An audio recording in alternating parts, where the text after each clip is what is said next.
Y bueno, vamos a tratar otro tema también que es el de la didáctica de la muerte. Así que vamos a hacer un hilo conductor entre el pensamiento ilustrado, cómo afecta al pensamiento contemporáneo en la didáctica de la muerte.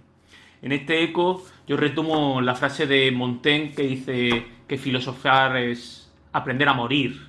Y es que ese filosofar es el que nos lleva a la reflexión, al acto de la razón, a la pregunta inmortal. Pero también un aprender, porque una preparación, un diálogo farmacológico. ¿Ante qué? Ante la palabra final que es a morir, la muerte, que es esa finitud. La conciencia de imposibilidad, de ese momento que decimos aún no, pero que supone un nunca jamás. La muerte es pregunta eterna, nos acompaña a todos vitalmente, una pregunta muy olvidada y por no decirlo escolarmente. Y es un abismo entre el ser y la nada y nos hace activar hasta en los niños más pequeños, y por no decir el adulto, es el primer filósofo. Esa pregunta destapa, desgarra, genera angustia y empieza a generar preguntas filosóficas. Y que bueno, que los pensadores ilustrados que eran tan críticos, que dieron el valor que nosotros tenemos ahora a la educación y que se empieza a disipar y para lo cual tenemos que seguir teniendo esa conducta ilustrada para seguir combatiendo, han dado una razón cultural. Y es que ese eco de ilustración parece muerto, pero como eco suena muy vivo aún. La ilustración tiene su eco y es que en esa razón, en esclarecer aquello que está en lo oscuro. Y la pregunta por la muerte es un tema muy oscuro, es un tema que genera miedo, ¿no? Y desde el punto de vista de Kant, justo esa es la frase, esclarece lo oscuro para enfrentar a lo dogmático, a lo mundano, agitar, crear esta discusión y llevar a la práctica, como es este tabú, ese silencio. ¿La muerte de qué? La muerte del hombre como centralidad. Y que desde la ilustración, todo ese diálogo en el que se reunían para el diálogo sobre la ciencia y la filosofía de ese esplendor, tenía un carácter educativo, divulgativo. Porque eso mismo, la ilustración, la enseñanza del pensamiento, esa curiosidad, esa razón, con esos pensamientos que incluso ya se escribían en la enciclopedia, que en la medida en la que el espíritu adquiere más luces, la divulgación, en la medida en que el espíritu adquiere más luces, el corazón adquiere más sensibilidad. Esto es la pluma de Diderot, de Montesquieu, de Voltaire, de Rousseau. Todos estos aspectos, como por ejemplo en el aspecto de Rousseau, retomamos el aspecto de la muerte, que es el contractualismo, ¿no? Pero ¿no es acaso todo el contrato de Rousseau y el contractualismo una forma de evitarnos la muerte? En ese miedo de los lobos, ¿no? Como decía Hobbes, no es ese pacto social, ese protegernos de la muerte. Y bueno, también, igual que todos los anglosajones, como Locke, Hume, Bentham o Mill, todo ese diseño de la democracia utilitarista que nosotros tenemos actualmente, la muerte es un tema político. Y está ahí. Esta mañana dando clases y me ha salido el suicidio. Pero un tema constante, el suicidio, la pena de muerte, el aborto, la eutanasia, la muerte animal, todos esos conceptos están relacionados con la muerte, pero es un tema político y educativo. Con respecto a Kant decía que la razón humana se preocupa por problemas a los que no puede renunciar, pero tampoco puede responder. Y es que tenemos un límite del conocimiento. Nos marca esa pequeña desilusión y en ese pequeño límite del conocimiento que dice Kant que la filosofía existe precisamente en cuanto que conoce sus límites. La muerte nos limita, pero también un límite en sí, en la medida en la que queremos conocerla. Cuando Kant habla del mundo nouménico, y habla de todas las categorías espaciotemporales con las que nosotros interpretamos los fenómenos, sujeto interpretacional, las preguntas como la muerte se convierte en ese nouma en sí. Porque esa muerte en sí no es la que le importa a Kant. La que le importa a Kant es cómo el sujeto, en su sapere aude, en su propia construcción de su propio imperativo, cómo él vive su vida y su muerte, y cómo el sujeto construye para él mismo la muerte. Qué formalidad, qué orden confecciona para sí mismo.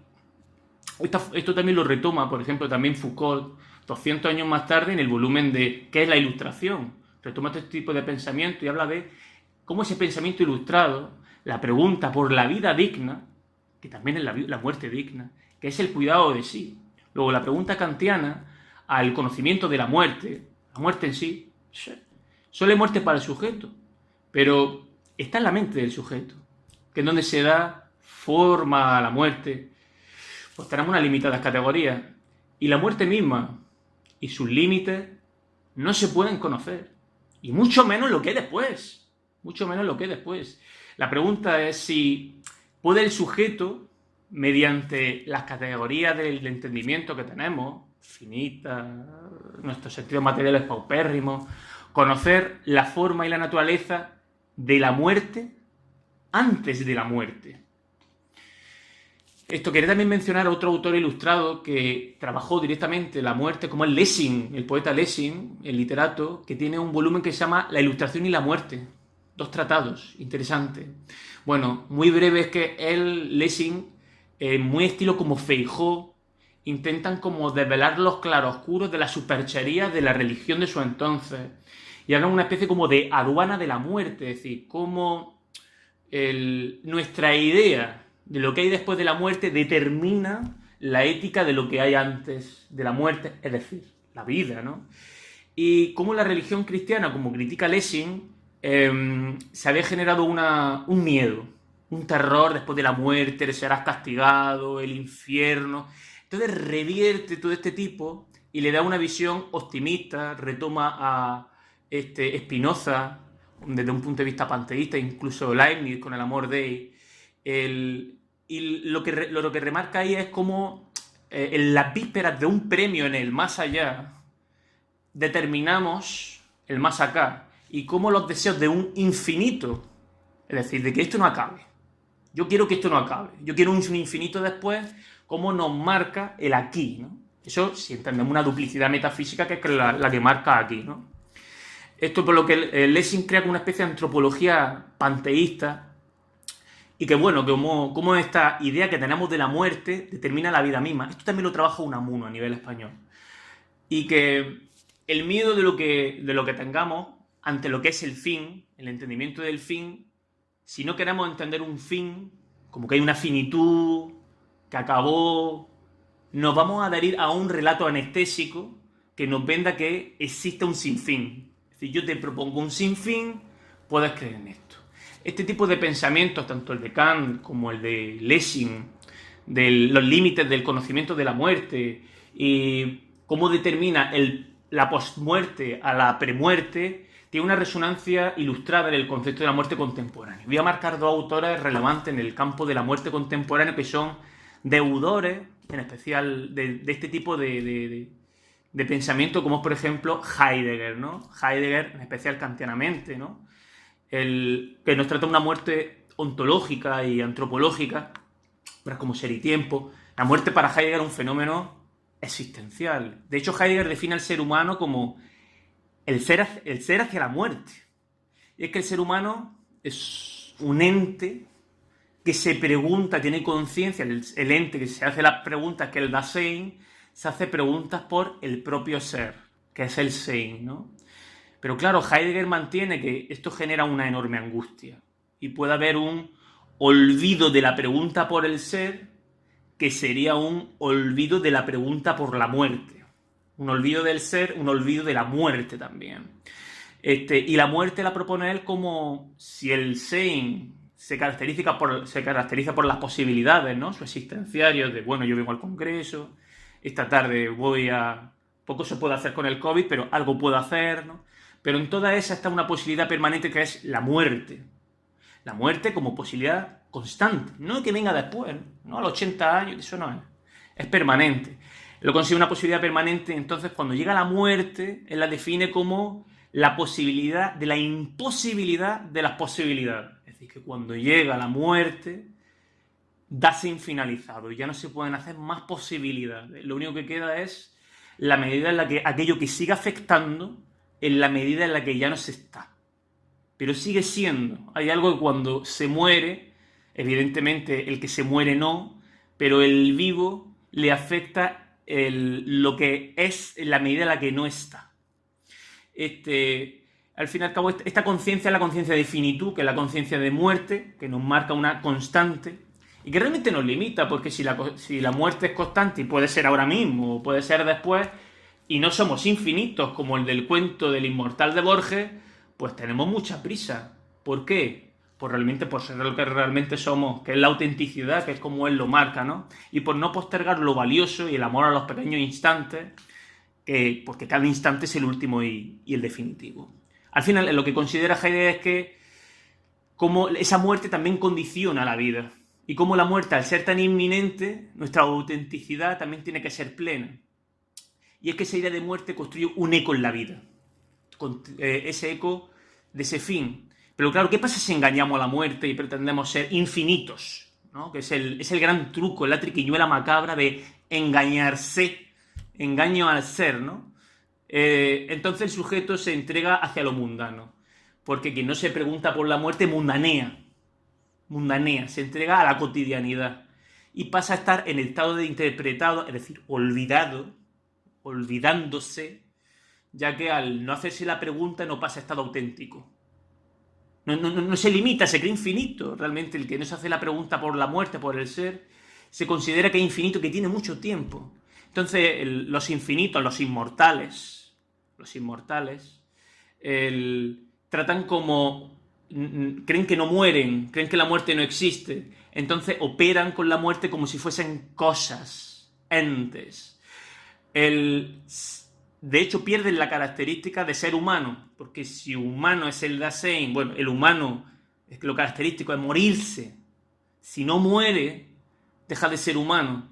Esto es muy semejante a lo que sucede en la película de Entrevista con el vampiro, que es una reflexión heideggeriana sobre la muerte, y es que realmente el vampiro no le sabe el vino, todo nada le importa, ¿no? Y realmente lo que son monstruos, son bestias, porque han perdido su humanidad, porque son infinitos, no tiene finitud.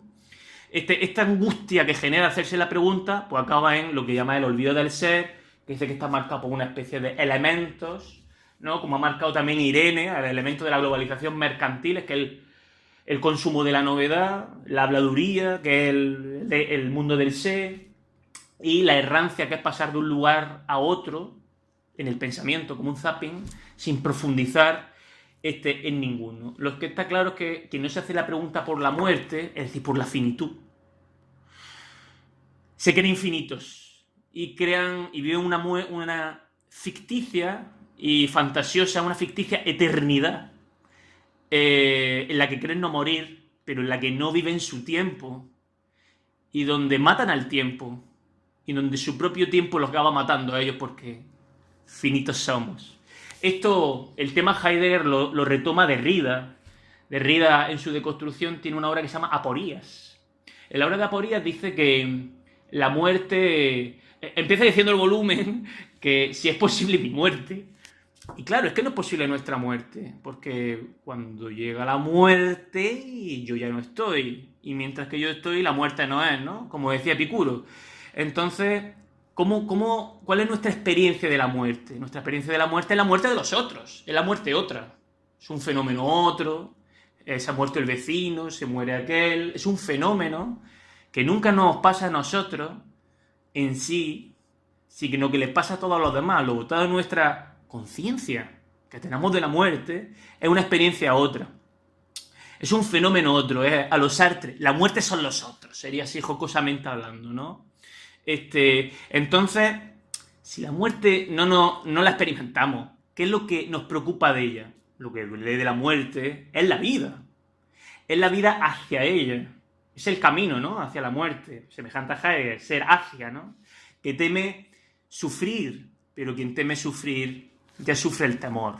Entonces es una espera, pero no una espera vital, una espera de miedo. Nos pasamos la vida entera disimulando y el problema es que los adultos transmitimos esto en la didáctica. Los padres, los adultos, son herencias que nosotros transmitimos a nuestros alumnos y en el cómo actuamos, y el mundo adulto tiende a silenciar que un día de esto, todo esto tomará un fin. Esta pequeña conferencia está a punto de tomar fin ahora, el congreso tomará fin. Luego, al tomar fin, y si es finito y no infinito, ¿cómo no va a ser auténtico todo lo que hagamos aquí? Pero se convierte en tabú. La gente no quiere hablar de eso, genera sufrir, porque tiene un fin. Todo acabó. Entonces, si no lo mencionamos, la gente cree que lo retrasa, que lo evita, pero al revés. Al hablarlo, se ilustra. Al hablarlo, se le da luz y nos prepara para ese momento, porque hablarlo entre nosotros, entre este tema, nos permite prepararnos para ese momento. Si vamos preguntando puerta a puerta si la muerte llegó a alguien de las casas, a los niños que hay allí, la respuesta es sí. Hasta el niño más pequeño se le muere la mascota, se le muere la abuelita, se murió en su película favorita Mufasa, se murió la flor que pisó en el parque y se murió el cerdo con el que ahora muerde la hamburguesa. Murió el día y llegó otro día. Esto requiere un pasar del olvido a realmente darle luz. Esa luz ilustrada es generar una didáctica del cambio, del devenir, una didáctica de la muerte, un fármaco, una didáctica de la curación, que se proponen desde los enfoques de la educación y de la innovación actual, que se combina con la filosofía, que esto es muy curioso, los enfoques de filosofías prácticas y del enfoque de filosofía para niños aboga justo por ese engranaje que retoma desde los pensamientos, por ejemplo, de Lippmann, que era un neoilustrado, que toma todos los principios de la razón y de la ilustración, justo llevarlo al aula para convertir el centro educativo en una democracia para combatir las fake news. En aquellos tiempos no era fake news, pero el combatir con la razón crítica, la ética y la estética. Actualiza la razón. Y esta didáctica de la muerte llevada a primaria, infantil, formación del profesorado, secundaria y cualquiera de los sectores, cualquier currículum, de forma transversal, debería de trabajarse desde un cuestionamiento filosófico y científico. Claro que sí, como un eco de la ilustración.